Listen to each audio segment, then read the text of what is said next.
देवर्षि नारद जी कहते हैं, नारदस्तु तदर्पिताखिलाचारता तद विस्मरणे परम व्याकुलतेति।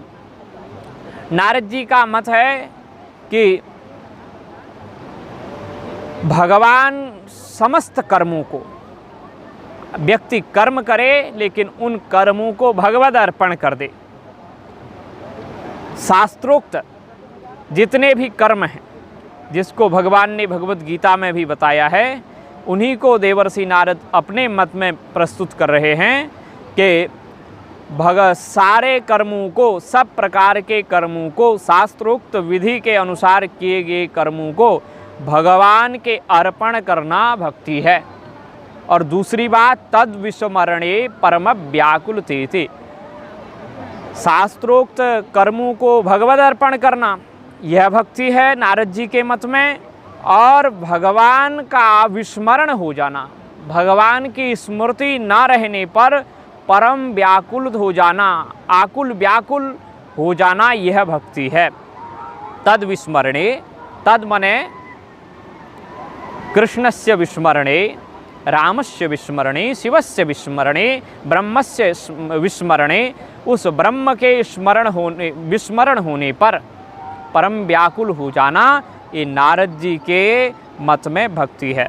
बस भगवान का स्मरण बना रहे, अगर स्मरण थोड़ा सा भी तार हटी तो बहुत व्याकुल हो जाना, ये नारद जी के मत में भक्ति है।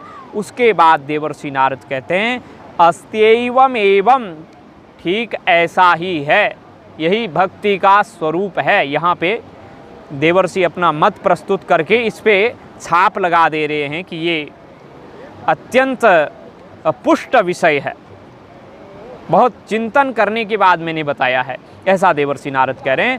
अस्त्यैवम एवं, यही ठीक है, ऐसा ही ठीक ऐसा ही है भक्ति का स्वरूप, जैसा हमने बताया। अर्थात ये भी कह सकते हैं कि जिन जिन आचार्यों का हमने यहाँ विषय प्रस्तुत किया है, ये सब ठीक ही है।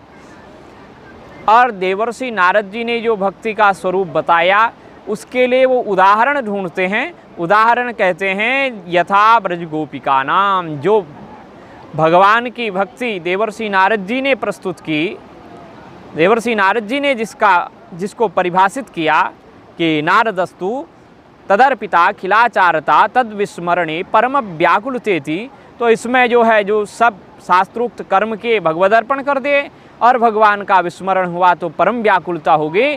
तो ऐसा किसके जीवन में था? तो कहते हैं, यथा